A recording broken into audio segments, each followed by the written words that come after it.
Hello everyone, welcome to the students online classes. I am Nitin Jaykumar. I am your mathematics faculty. Today I am going to start the next video lecture of the chapter polynomials. आज हम लोग इस video lecture में polynomials के series में आज हम लोग सीखेंगे कि zero of the quadratic polynomial और coefficient of the quadratic polynomials के बीच में क्या रिलेशन होता है। जैसा कि हम लोग ऑलरेडी पिछले वीडियो में हम लोग सीख चुके हैं कि जीरो क्या होता है। Zero and the degree of a polynomial किसे कहते हैं, उसका ज्योमेट्रिकल मीनिंग भी समझे थे कि जीरो क्या था कि जहाँ पे भी कोई ग्राफ, चाहे वो लिनियर हो, क्वाड्रेटिक हो, क्यूबिक हो, अगर वो एक्स एक्सिस को टच करता हो, कट करता हो, इट मीन्स वो जीरो ऑफ द पॉलिनोमियल होगा। सपोज कोई ग्राफ क्वाड्रेटिक ऐसा है, ये जो है ग्राफ को दो बार कट कर रहा है दो जगह पे, तो इसका मतलब ये है कि इस ग्राफ का जीरो कितना है, two zero of the polynomial है। कोई ग्राफ सपोज कि सिर्फ एक बार टच कर रहा है, इट मीन्स 1 0 है। लीनियर पॉलिनोमियल में भी हम लोग देखते हैं कि क्या था कि ग्राफ ऐसा था, कुछ भी हो सकता है जो कि एक्स एक्सिस को कट करता हो, तो ये जीरो ऑफ द पॉलिनोमियल है। तो ज्योमेट्रिकल मीनिंग है जीरो का है कि वो एक्स एक्सिस को कट करेगा। इट मीन्स एक्स एक्सिस को कट करना मतलब एक्स का वैल्यू मीन्स एक्स का क्या वैल्यू होगा जिसके लिए वो पूरा पॉलिनोमियल्स जीरो हो जाएगा, वो जीरो ऑफ द पॉलिनोमियल्स था। तो क्वाड्रेटिक पॉलिनोमियल्स में हम लोग सीखे थे कि मेनली जो था दो ही ग्राफ था, एक ऊपर की ओर खुला हुआ, एक जो था इस टाइप से खुला हुआ, दूसरा इस टाइप से खुला हुआ नीचे की ओर। ऊपर की ओर खुला हुआ इट मीन्स क्वाड्रेटिक पॉलिनोमियल्स का जो ए है, यानी एक्स स्क्वायर का कोफिशिएंट वो ग्रेटर देन जीरो अगर होगा तो ऊपर की ओर खुला हुआ रहता। ए जब लेस देन जीरो होगा तो ये नीचे की ओर आ जाएगा। और ये कर्व कौन सा है, पैराबोलिक कर्व है। इसमें भी बहुत सारा कंडीशन हो सकता है ग्राफ का। क्या क्या हो सकता है कि कोई ग्राफ पैराबोलिक हो सकता है, एक्स एक्सिस को दो बार कट कर रहा हो, कोई एक बार टच कर रहा हो, कोई टच करता ही ना हो। ये तीन ग्राफ तो अभी मैंने देखा, और ये सब अपवर्ड के लिए है, एक ग्रेटर देन जीरो के लिए। इसका मतलब क्या है, 2 0, इसका मतलब 1 0, इसका मतलब नो जीरो, यानी कोई वैल्यू ऐसा नहीं होगा जिसके लिए वो पॉलिनोमियल जीरो हो जाएगा। तो यही मेनली तीन है। और इसी तरीके से डाउनवर्ड जो होगा उसके लिए भी यही तीन कंडीशन होगा। ऐसा समझे। एक ग्राफ और हो सकता है, और वो क्या हो सकता है, देखिए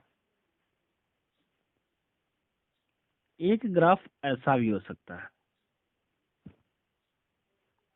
इसका मतलब क्या है, ये कहाँ पे टच कर रहा है, ये ओरिजिन के सिमेट्रिक है। ओरिजिन के सिमेट्रिक इट मीन्स क्या है, ये ओरिजिन को टच कर रहा है। यहाँ पे एक्स का वैल्यू 0 आया, तो ये स्पेशल केस है।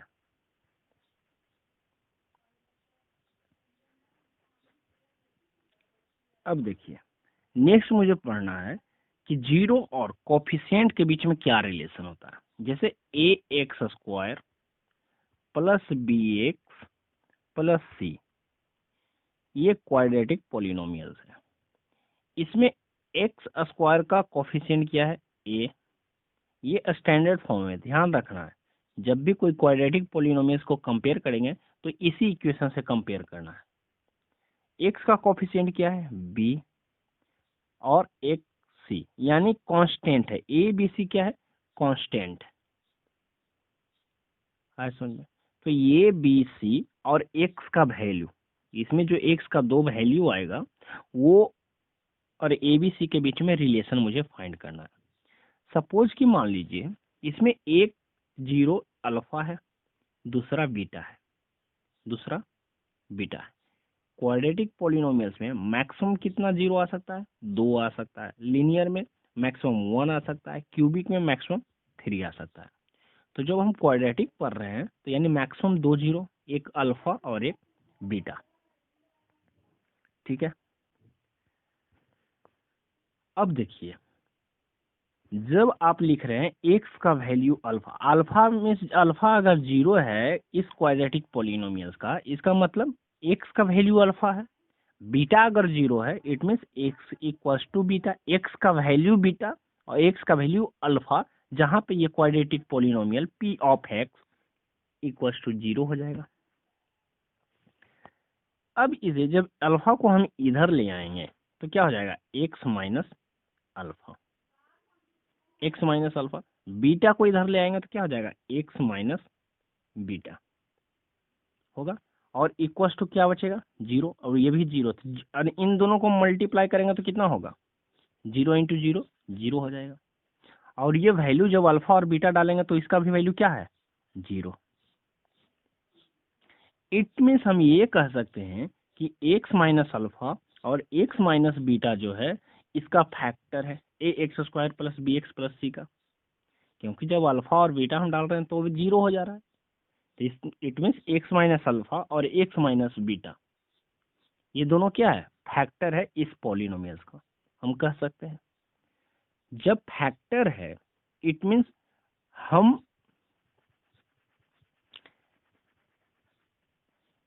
जब फैक्टर है एक्स माइनस अल्फा और एक्स माइनस बीटा और उसमें एक कांस्टेंट टर्म है जिसे मल्टीप्लाई करके सपोज मान लीजिए ये पूरा आ जाता है क्वाड्रेटिक पॉलिनोमियल्स, यानी K into X minus alpha और एक्स माइनस बीटा करने के बाद इसका value A X square plus B X plus C आता है। मान लिया, सपोज है ये, क्योंकि फैक्टर्स का मल्टीप्लिकेशन के बाद आ सकता है पॉलिनोमियल्स। अगर आपने लिखा थ्री, थ्री का फैक्टर क्या क्या हो सकता है? 1 एंड 3। तो देखिए 1 इंटू 3 कितना हो गया? 3 हो गया।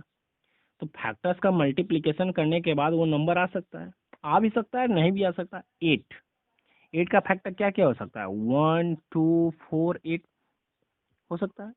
तो फैक्टर्स का मल्टीप्लिकेशन करने पे हो सकता है वो नंबर आ सकता है भी और नहीं आ। तो हमने मान लिया कि इस फैक्टर्स को मल्टीप्लाई के साथ एक कांस्टेंट टर्म को मल्टीप्लाई किया तो मुझे वैल्यू आया A X square plus B X plus C, quadratic polynomial. जब हम उसे आगे सोल्व करेंगे तो मुझे पता चलेगा ये आ गया के into x square minus alpha plus beta into X plus alpha into beta. तो मेरा ओवरऑल जो वैल्यू आया सोल्व करने के बाद ये आया K X square minus K into alpha plus beta into X plus K into alpha into beta, ये आ गया। अब A X square plus B X plus C से इस ये जो रिजल्ट आया उसे आप इक्वेट कीजिए, कंपेयर कीजिए। तो यहाँ के एक्स स्क्वायर है, वहाँ ए एक्स स्क्वायर है, यानी ए एक्स स्क्वायर और के एक्स स्क्वायर, इन दोनों में सिमिलरिटी क्या है? यानी ए का वैल्यू क्या हो जाएगा? के। इन दोनों से इक्वेट करेंगे तो ए का वैल्यू क्या आ जाएगा? के आ जाएगा। उसी तरीके से जब b इंटू एक्स, एक्स का कॉफिशियंट यहाँ देखिए, एक्स का कॉफिशियंट यहाँ पे जो है minus K into alpha plus beta है और यहाँ एक्स का कॉफिशियंट b है, तो दोनों को इक्वेट किए तो b equal to minus K into alpha plus beta आ गया। उसी तरीके से यहाँ जो है कांस्टेंट टर्म के into alpha plus alpha into beta है, यहाँ सी है, तो यानी सी इक्वल टू के इंटू अल्फा इंटू बीटा। ये दोनों इक्वेशन को कंपेयर कर रहे हैं, इक्वेट कर रहे हैं। तो ये हमारा वैल्यू ए बी सी का वैल्यू आ गया। अब देखिए alpha plus beta, alpha plus beta, alpha plus beta यहाँ है, अल्फा प्लस बीटा ये आपका वैल्यू है B equal to minus K into alpha plus beta, ये है।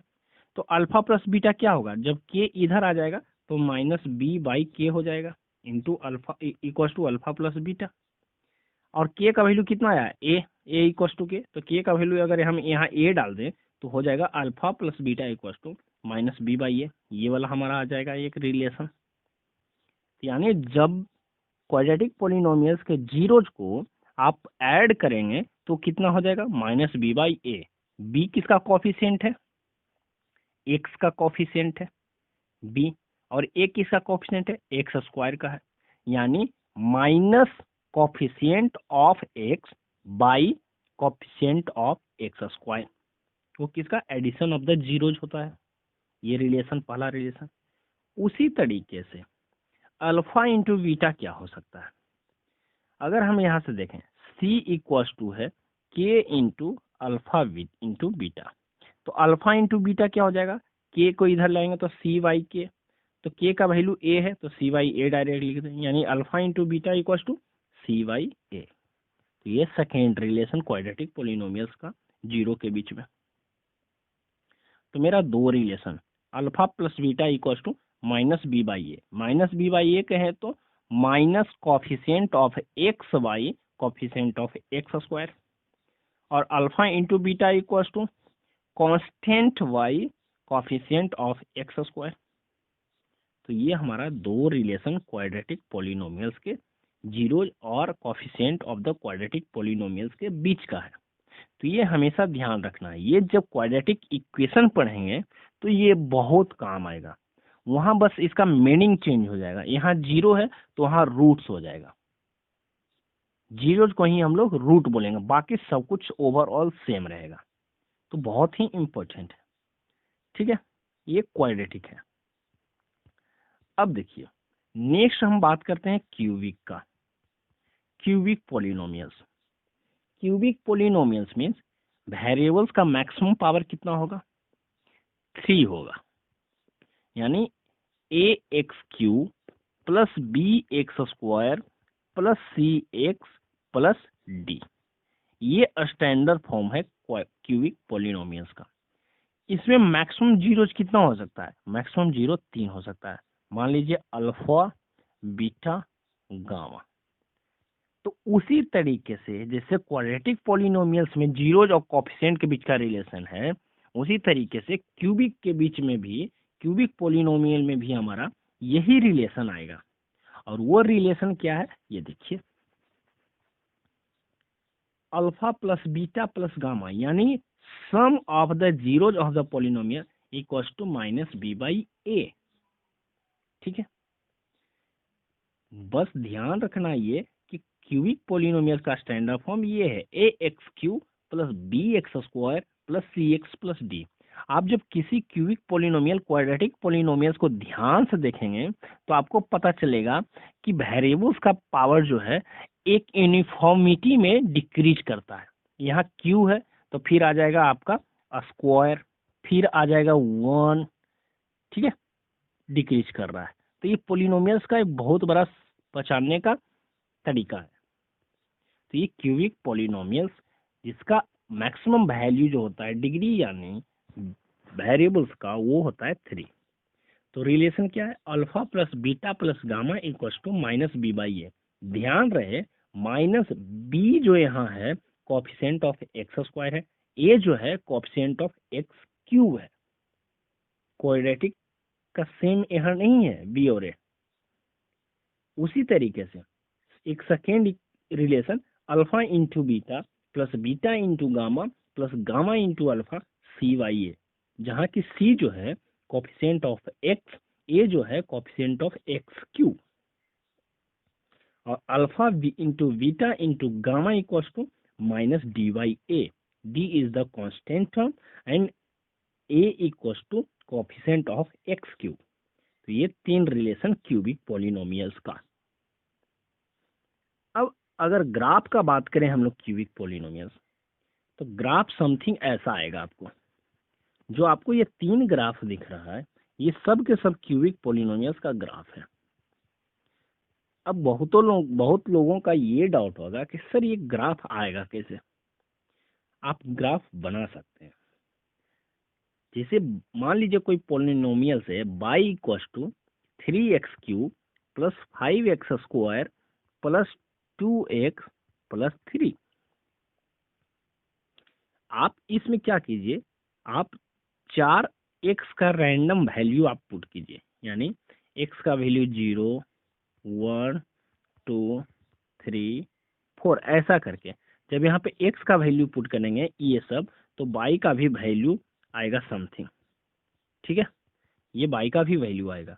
अब x का भी वैल्यू है, y का भी वैल्यू है। अब इस पॉइंट्स के हेल्प से हम लोग एक ग्राफ को ड्रॉ करेंगे। जब आप ग्राफ ड्रॉ करेंगे तो समथिंग ऐसा आपका क्यूबिक पॉलिनोमियल्स का ग्राफ बनेगा। आया? तो ये क्यूबिक पॉलिनोमियल्स का ग्राफ है। अब इसमें समझने वाली बात है ये कि सर अगर इसमें हो सकता है आपको एक्स स्क्वायर का कोफिशिएंट ना दे, एक्स क्यू का टर्म ना हो, 3x³ + 5, क्या ये क्यूबिक पोलिनोमियल है? यस डेफिनेटली है, क्योंकि वेरिएबल्स का मैक्सिमम पावर कितना है? 3 है। तो सर सॉरी, स्क्वायर वाला टर्म और एक्स वाला टर्म वो कहाँ गायब है?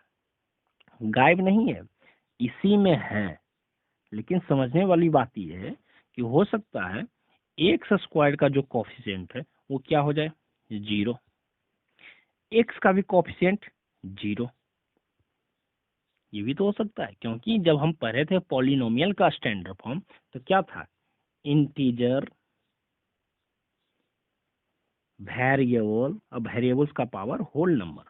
इंटीजर में कुछ भी हो सकता है, नेगेटिव, पॉजिटिव एंड 0।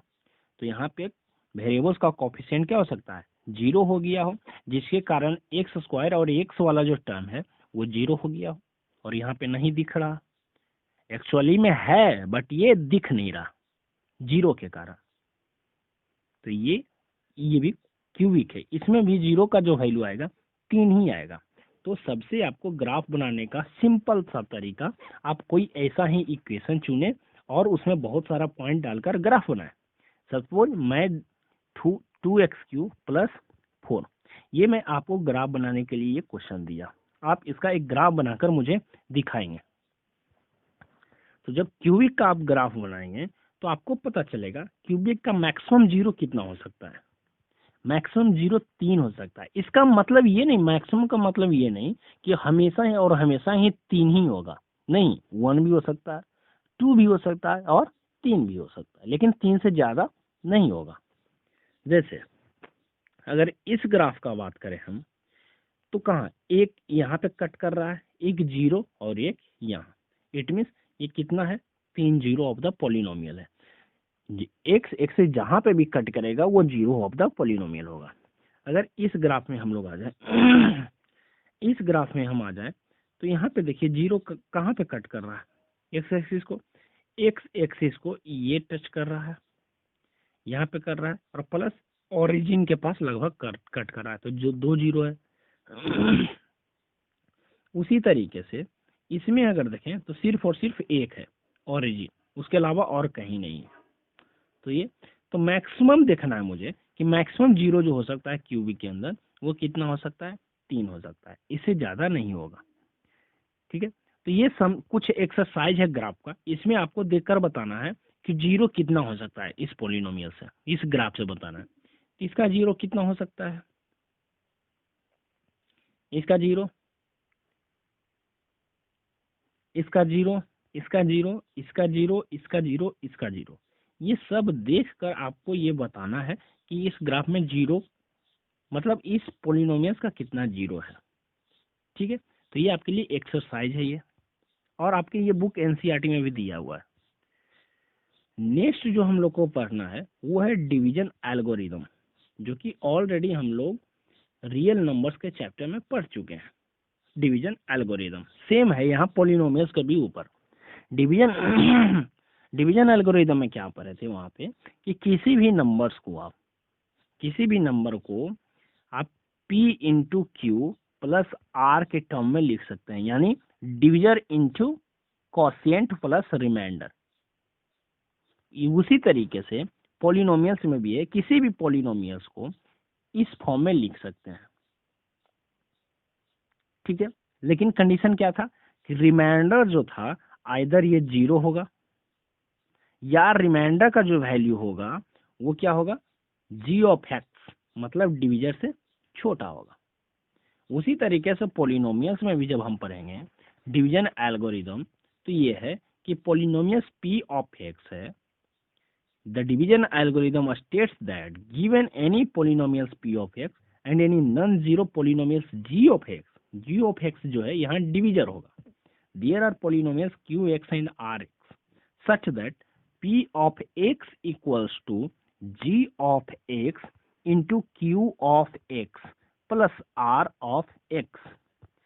यानी पॉलिनोमियल्स पी ऑफ एक्स को हम लोग किस फॉर्म में लिख रहे हैं, जी of x into Q of x. G of x क्या है, डिविजर, क्यू ऑफ एक्स क्या है, कोसेंट, और आर ऑफ एक्स क्या है, रिमाइंडर। जहां की रिमाइंडर आइदर या तो जीरो होगा या रिमाइंडर का डिग्री जो होगा वो हमारा डिविजर के डिग्री से कम होना चाहिए, ये कंडीशन है।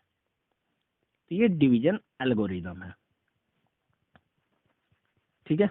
अगर आर ऑफ एक्स जीरो हो जाएगा, suppose R of x zero हो जाएगा, इसका मतलब क्या हुआ, P of x equals to अगर हम लिख रहे हैं जी of x into Q of X, इसमें आर ऑफ एक्स जो है वो जीरो है। फैक्टर थ्योरम क्लास, पिछले क्लास का फैक्टर थ्योरम याद कीजिए। अगर आर ऑफ एक्स जीरो हो जाए, इट मीन्स क्या है, आर ऑफ एक्स जीरो तो g of x into Q of x बचेगा। तो इसका मतलब जी ऑफ एक्स और क्यू ऑफ एक्स क्या है, इसका पी ऑफ एक्स का फैक्टर है, ठीक है। तो ये ओवरऑल डिवीजन एल्गोरिदम का कंक्लूजन है। तो आपका आज क्वाड्रेटिक पॉलिनोमियल्स कंप्लीट हुआ। नेक्स्ट में हम लोग क्वाड्रेटिक इक्वेशन स्टार्ट करेंगे। Thank you.